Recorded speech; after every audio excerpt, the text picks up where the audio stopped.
लीजिए अब सुनिए कार्यक्रम ये जम्मू है।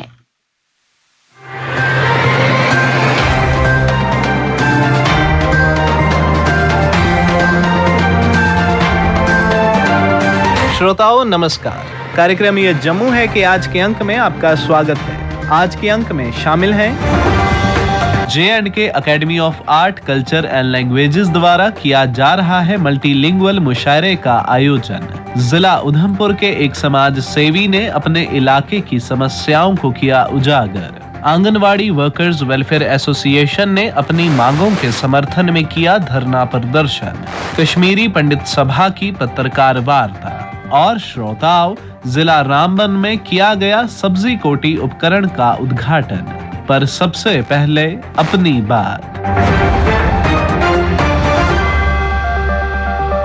जम्मू कश्मीर की पूर्ववर्ती विशाल रियासत के डोगरा शासनकाल के दौरान जिले में बनवाई गई दो बड़ी नहरें, रणबीर नहर और प्रताप नहर, किसी बड़े ऐतिहासिक स्मारक से कम नहीं।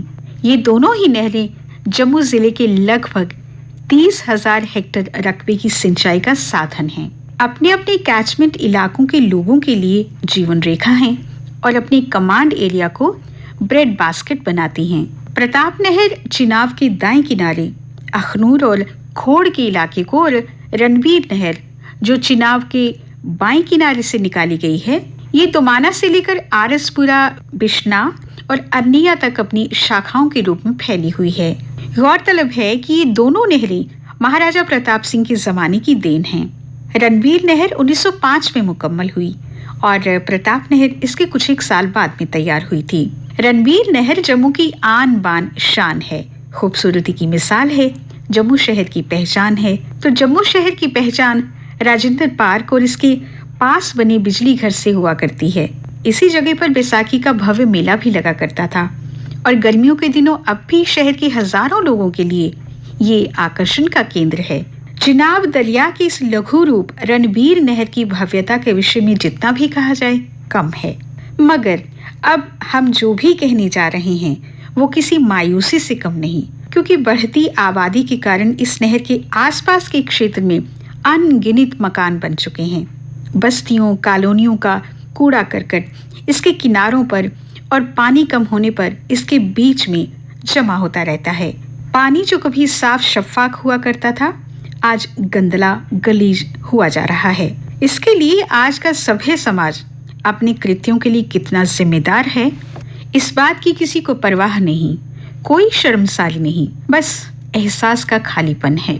अब रही बात इसके रख रखाव और मुरम्मत की, तो उसके बारे में हम क्या कहें। आम जनता बहुत कुछ कहती है और अवाम की आवाज प्रशासन और प्रबंधन तक कितनी पहुंचती है ये तो वही जाने। लेकिन आज तक देखने में जो आया है वो ये है कि हर साल नहर की सफाई के नाम पर जो काम होता है, बस उसे नाम मात्र ही कहा जा सकता है, क्योंकि ना तो इसके तल तक की सिल्ट निकाली जाती है और ना ही किनारों की ठीक से मरम्मत होती है। यही हाल इससे निकाली गई छोटी नहरों और सुओं का भी है और परिणाम ये है कि टेल एंड तक पानी पहुंच नहीं पाता। इसलिए जनता आवाज भी उठाती है और अपने दुखड़े भी जाहिर करती है। ऐसे में आप पहले कवि दुष्यंत का ये शेर सुन लीजिए और फिर आगे कार्यक्रम की तरफ रजू कीजिए। सिर्फ हंगामा करना मेरा मकसद नहीं, सिर्फ हंगामा करना मेरा मकसद नहीं, मेरी कोशिश है कि ये सूरत बदलनी चाहिए। श्रोताओं, जिला रामबन में शेर Kashmir university of agricultural sciences and technology Jammu और J&K horticulture planning and marketing department के सहयोग से सब्जी कोटी उपकरण का उद्घाटन किया गया। इस संदर्भ में पेश है जिला रामबन से हमारे नुमाइंदे रविंदर किचलू की ये रिपोर्ट। J&K स्क्वास्ट जम्मू और हॉर्टिकल्चर प्लानिंग एंड मार्केटिंग के सहयोग से J&K यूटी में रामबन जिला ऐसा पहला जिला बना जहां किसानों की सब्जियों और फलों को कई दिनों तक सस्ते तरीके से ताज़ा रखने के लिए सब्जी कोठी उपकरण को प्रस्तुत किया गया है और किसानों में उसको प्रदर्शित किया गया। इसको रामबन में डिप्टी कमिश्नर श्री मुसर्रत इस्लाम ने इसके खोजकर्ता डॉक्टर निक्की कुमार झा और अन्य अफसरों की मौजूदगी में एक उद्घाटन समारोह में प्रस्तुत किया। बात करते हुए कुछ उत्साहित किसानों ने यह कहा। प्रभात सिंह मेरा नाम है, मैं रहता हूँ भटनी में। ये आज हमने नई चीज देखी रामबन में, ये सब्जी कोठी। तो इसमें सब्जी जो हमारी खराब नहीं होगी, अच्छी रहेगी। 3 दिन से लेके 30 दिन तक कोई भी सब्जी डाल सकते हैं हम, पत्ते वाले डाल सकते हैं, हरी वाले डाल सकते हैं, कोई भी सब्जी हमारे पास जो है हम डाल सकते हैं इसमें। तो इसका हमारा फायदा है, हर एक किसान को फायदा है इस चीज़ का। और जहाँ से हमें रामबन से मिल जाएगी, अब पहली बार हमारे रामबन में लॉन्च हुई है और आज ही हमें देखी भी हमने पहली बार। बिजली पे भी चलती है, सोलर पे भी चलती है और इसमें इतना खर्चा ही है कि जितना एक हमारा मोबाइल लेता है उतना से खर्चा टोटल लेती है। मैं संजय कुमार रामबन बडोद से। सब्जी कोठी है, ये बहुत अच्छी है, तो ये किसानों को बहुत फायदा होगा गर्मियों में। ये कोठी सब्जी की ये 30 दिन तक ताजा रखेगी सब्जी, ये 30 दिन तक इसका फायदा होगा। इसका रंग चेंज भी नहीं होगा, इसका बहुत फायदा होगा। ये जितना मोबाइल को चार्ज लगता है उतना ही इसको लगता है। इसको हम उठा के कहीं भी ले सकते हैं, इसको मंडी में बहुत काम आ सकती है। बहुत सारी सब्जी आती है, इसको मतलब सूख ना जाए, इसको बहुत फायदा होता है। नहीं महंगी नहीं है, ये ठीक है, किसानों को फायदा होगा इससे। मार्केट में भी चल सकता है, मंडी में भी चल सकता है, मार्केट में भी आ सकता है। मैं ततारसू गांव का रहने वाला हूँ। नाम मेरा तो गुलाम मोहम्मद खोखर है। जो ये नई कोठी आई है सब्जी के लिए, ये किसान भाइयों के लिए बहुत अच्छी चीज है। क्यों वैसे खराब हो जाती है, हमारा कुछ भी फील हो जाता था, ये हम इसमें अगर 1 महीना भी रखेंगे तो बहुत अच्छी चीज है। ये सब्जी जो है पत्ते वाली भी खराब ना होगी, वजन भी कम नहीं हो सकता है। चाहे टमाटर होगा, कोई भी सब्जी होगी, वजन भी कम नहीं हो सकता है, इसका रंग भी नहीं बदलेगा। इसका वो बड़ी बेनिफिट चीज है। इसमें जो है बिजली पर भी चलती है, ये सोलर पर भी चलती है। उतना ही खर्चा होता है कि जितना मोबाइल का खर्चा होता है, ज्यादा इसमें खर्चा नहीं होता है। इससे हमारी अच्छी आमदनियां बढ़ा सकते हैं, हर घर में भी होगी, तब भी वो अपना फायदा उठाएंगे। इसमें नुकसान की कोई कमी नहीं है, क्योंकि हर चीज की बचत हो जाएगी। हमें जो सड़ा पड़ा हो जाता है वो इसमें नहीं डालेंगे, वो साफ सफाई सब्जी की रहेगी। चाहे हम 1 महीना रखेंगे, कट्ठा माल देंगे, तो वो सबसे बढ़िया वही बात होगी। हमारे रामबन में पहली बार हमने देखा, ये बहुत अच्छी चीज है। ये किसानों के लिए तो अच्छी है, ये जो मेहनत करेगा उसके लिए तो अच्छी है। सब्जी कोठी के खोजकर्ता डॉक्टर निक्की कुमार झा ने इसकी कार्य प्रणाली को समझाते हुए ये कहा कि हमने एक ऐसा स्टोरेज का कल्पना किया जिसका कि नाम हमने सब्जी कोठी रखा है। सब्जी कोठी पूरे वर्ल्ड का अपने आप में तरह का एक ऐसा अफोर्डेबल स्टोरेज है जो बिना किसी केमिकल को यूज किए हुए, बिना किसी प्रिजर्वेटिव को यूज किए हुए या रेफ्रिजरेंट को यूज किए हुए फल और सब्जी के सेल्फ लाइफ को 3 से लेकर के 30 दिन तक बढ़ाता है। इस टेक्नोलॉजी का सबसे अच्छा बात क्या है कि इसको चलने के लिए मात्र 20 वाट बिजली, मतलब इतना बिजली जितना आपके फोन को चार्ज करने के लिए चाहिए, सिर्फ उतना ही बिजली यह यूज करता है और उतने ही बिजली में यह अपना काम कर देता है। इस टेक्नोलॉजी का ये जो स्टोरेज है, इसका एक और जो यूएसपी है, जो सबसे प्रमुख बात यह है, यह सोलर से भी संचालित है। एक छोटा सा जो बाइक में लगने वाला बैटरी होता है, इसको 1 दिन तक चला देता है, और छोटा सा जो कार में लगने वाला बैटरी होता है, यह बैटरी उसको 3 से 4 दिन तक चला देता है। इस स्टोरेज को आप कहीं पर भी उठा करके,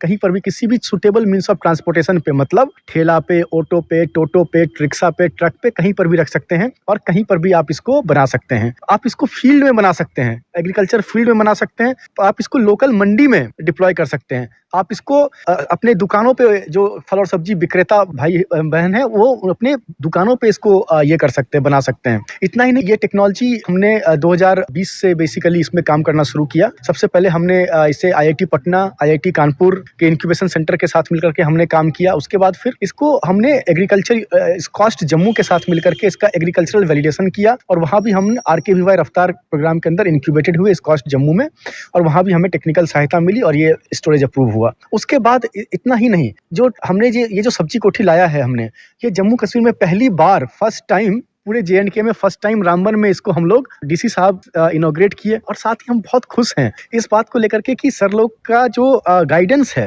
वो इन्होंने बताया कि इतना ही नहीं, वो ये इस टेक्नोलॉजी को पॉपुलराइज तो करेंगे ही लोकल्स के बीच में, जो किसान भाई हैं, जो मंडी के फल सब्जी विक्रेता हैं, जहाँ पर की रियल प्रॉब्लम है। क्योंकि आज अगर हम प्रॉब्लम की बात करें तो 30 से 40% जो फल और सब्जी है वह बर्बाद हो जाता है। यह सिर्फ और सिर्फ इकोनॉमिकल लॉस नहीं है किसानों का या छोटे मंडी में सब फल सब्जी बेचने वालों का। मैं आपको बताता हूँ कि ये एक टमाटर, अगर हम एक टमाटर की बात करें तो उसको प्रोड्यूस करने के लिए 30 लीटर पानी की आवश्यकता होती है। अब आप सोचिए, अगर आप टमाटर को ऐसे फेंक देते हैं तो कितना करोड़ लीटर पानी का यह बर्बादी है। और एक डेटा कहता है कि 8% जो ग्लोबल वार्मिंग है वह आपके एग्रीकल्चरल वेस्ट से होता है। यह इतना विकट समस्या है और इस विकट समस्या का समाधान हम लोग लेकर के आए हैं सब्जी कोठी के रूप में। आज जम्मू कश्मीर में बहुत खुशी हो रहा है। Chief agriculture officer Ramban doctor Ashwini Kumar Sharma ने अपने विचार यूं रखे। जैसे 30 to 40% लॉसेज जब फ्रूट हम काटते हैं ना, वो पोस्ट हार्वेस्टिंग के बाद 30 to 40% लॉसेज हो जाते हैं। अगर 100 किलो के पीछे 30 से 40 किलो लॉस हो गया, वो बचेंगे हमारे। अगर 20 रुपए किलो भी सब्जी अगर 30 या 40 किलो होगी तो 800 रुपया उसका लॉस हो जाता है, वो इसमें बिल्कुल बच जाएंगे। और जैसे कभी मंडी में गलत आ जाता है, ज्यादा मार्केट आज हमें लगा कि टमाटर ज्यादा आ गए, मंडी में ज्यादा आ गए, हम 4 दिन के बाद बेचेंगे। फार्मर अपने फील्ड पर रख सकता है उसको 5-10 दिन के लिए, जबकि मंडी में रेट अच्छा होगा तब बेचेगा। ये इससे भी उसको इकोनॉमिक इंपॉर्टेंस होगी। बाकी मोर अपना हमारा डिपार्टमेंट है जो उसको सब्सिडी देंगे, जैसे 16,000 प्लस कह रहे हैं, जैसे जीएसटी जो भी इनकी कॉस्ट बनेगी 50% हम एग्रीकल्चर डिपार्टमेंट हम इनको फार्मर्स को इंसेंटिव अपनी तरफ से देंगे। जितने हम दे पाएंगे, जितना हमारी सब्सिडी आएगी उसमें से उनको कॉस्ट और कम हो जाएगी। 50% फार्मर बेयर करेगा, 50% डिपार्टमेंटल शेयर होगा, आधा पैसा उनको माफ हो जाएगा फार्मर्स को। ये जो हमारे साइंटिस्ट साहब हैं, जो इन्होंने बहुत अच्छा जो ग्लोबल टेक्नोलॉजी सारी लगाई है और लोकली एक्ट किया है इन्होंने, जिस तरह से हमें मतलब की ग्राउंड लेवल पर कॉस्ट इफेक्टिव बनाया। इसकी जो 16,000 कोई कीमत नहीं है, अगर ये मल्टीनेशनल कंपनी बनाती इसकी कीमत 1,60,000 होनी थी। हम कैंप्स लगाएंगे, कैंप्स में लोगों को 50% सब्सिडी पर देंगे और लोगों को बहुत फायदा होगा। इस मौके पर डिप्टी कमिश्नर रामबन श्री मुसरत इस्लाम ने कहा, हमने horticulture planning and marketing department के ताउन से इन कोलैबोरेशन विद साप्त कृषि, जिसके निक्की आहूजा जी हमारे पास आए हैं, एक बहुत ही जबरदस्त जो है एक इनोवेशन इंटरवेंशन यहाँ पर उसकी फाउंडेशन रखी है, which is for the first time, it is the first in JNK, which is known as micro climatic environment, जो हम दे रहे हैं बाय द नेम ऑफ सब्जी कोठी। इट्स अ स्मॉल एक मॉडल है जिसकी वजह से, जिसकी यूज से हम अपनी सब्जियां जो है वो 1 से लेकर 7 दिन तक फ्रेश रख सकते हैं without any process of refrigeration or involvement of any chemical। मुझे लगता है कि हमारी जो फार्मर्स मंडीज हैं और हमारे फार्मर्स जो हैं जो स्ट्रगल करते हैं अपने सब्जियों को फ्रेश रखने के लिए, खास तौर से जब वो शाम को अपनी सब्जियां वापस लेते हैं, तो उनके लिए एक बहुत ही जबरदस्त इंटरवेंशन है। मैंने अपने एग्रीकल्चर और हॉर्टिकल्चर डिपार्टमेंट के जो हेड्स हैं उनको एडवाइस किया है कि वो अपने आने वाले जो कैपेक्सेस हैं, जो उनकी बजटरी प्रोविजंस हैं, उसमें इसको प्रोजेक्ट करें, ताकि हम इन्हें जो 50% स्कीम में जो सब्सिडाइज रेट्स पे अपने फार्मर्स को, प्रोग्रेसिव फार्मर्स को हैं, वो ये चीज देते हैं। हमारी कोशिश होगी कि हम प्रोग्रेसिव फार्मर्स में ये ज्यादा से ज्यादा पॉपुलराइज करें, और if these are procured through the agriculture department, we will be also able to give them at least 50% rebate. Ramban is a very fertile agricultural land. There are issues related to irrigation, तो उसके हवाले से हम कुछ challenges हैं जिनको हम overcome करने की कोशिश कर रहे हैं। Everything that you produce in Ramban agriculturally और हॉर्टिकल्चरली इज ऑर्गेनिक, वेदर यहाँ की वेजिटेबल्स, यहाँ के फ्रूट, यहाँ का मखीर आप देख लीजिए, any other item, it's purely organic with almost nothing fertilisers involve. So इस यूएसपी को आगे लेते हुए अगर ऐसी चीज हमारी जो है वो ग्राउंड लेवल पर पॉपुलर हो जाती है, लोग इस टेक्नोलॉजी का इस्तेमाल करते हैं, आई एम श्योर कि हमारी मार्केट और बढ़ेगी और प्रोडक्ट्स की जो सेल होगी और इकोनॉमिक वैल्यू, जो इकोनॉमिक रिटर्न है, वो भी हायर होंगे। आशा की जाती है कि सब्जी कोठी उपकरण के ज़्यादा से ज़्यादा और व्यापक प्रयोग से किसान और दुकानदार अपनी सब्जियों और फलों को ज़्यादा से ज़्यादा समय तक ताज़ा रख सकेंगे और अपने होने वाले नुकसान को कम करेंगे। आकाशवाणी जम्मू के कार्यक्रम ये जम्मू है के लिए रामबन से मैं रविंद्र किचलू।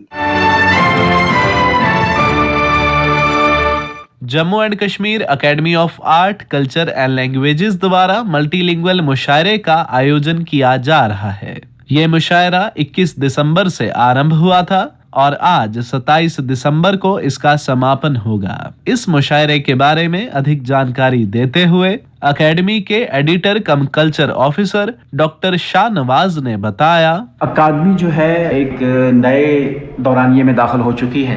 मैं समझता हूँ कि एकेडमी का ये एक गोल्डन एरा है। भारत सिंह साहब जो सेक्रेटरी कल्चरल एकेडमी के हैं, उन्होंने बहुत ज़बरदस्त नए इनिशिएटिव लिए हैं। आर्ट, कल्चर एंड लैंग्वेजेस के मैदान में बहुत से प्रोग्राम जो हैं, एक किस्म का प्रोग्रामों का फ्लड आ गया है। हर सिमत में, हर भाषा में, हर जो है कंपोनेंट में प्रोग्राम्स हो रहे हैं। खासकर कल्चर, लैंग्वेजेस और आर्ट के अंदर जो इस वक्त प्रोग्रामों की बारिश हो रही है कल्चरल अकेडमी में, ये कभी तारीख में नहीं हुई।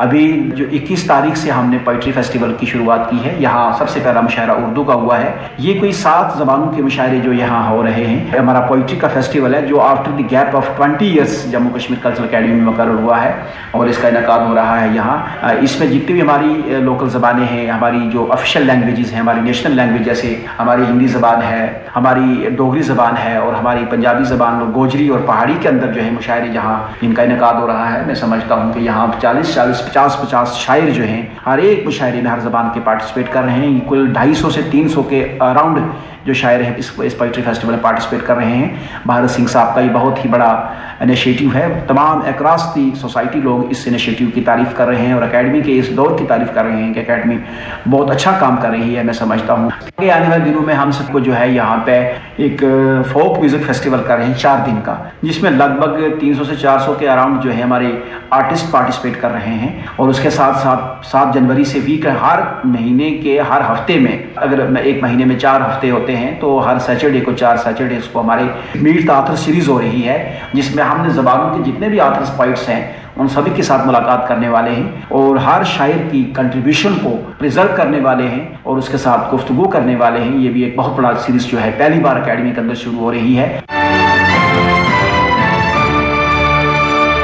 जिला उधमपुर के एक समाज सेवी डॉक्टर मुल्खराज भमागी ने अपने इलाके की समस्याओं को आकाशवाणी जम्मू के साथ उजागर करते हुए बताया, जो हमारी आंगनबाड़ी वर्कर्स हैं उनकी सैलरी कई दिनों से बंद है और उनका कोई आगे के लिए कोई प्रोविजन नहीं है, कोई प्रावधान नहीं है कि उनको परमानेंट किया जाए या कुछ। वो पढ़ी लिखी औरतें जो हैं कई दिनों से इस डिपार्टमेंट में काम कर रही हैं, उनको जो उसके मुताबिक जो है जो एक मिनिमम वेजेस एक्ट है उसके मुताबिक उनको जो सैलरी वगैरह जो वो नहीं दी जाती। मैं सरकार से अपील करना चाहता हूं कि बराए मेहरबानी करके जो आंगनबाड़ी वर्कर्स और हेल्पर्स हैं उनका एक संज्ञान लिया जाए। इसी के साथ मैं रेडियो का बहुत धन्यवादी हूँ कि वो हमेशा से हमारी बहुत सारी मुश्किलातों का हल जो है वो अपने माध्यम से जो है वो हमारा करते हैं, लोगों का ग्रास रूट लेवल के ऊपर और दूर दराज के इलाकों का। और जो गरीब जनता जिसको कोई सुनता नहीं उसको रेडियो सुनता है।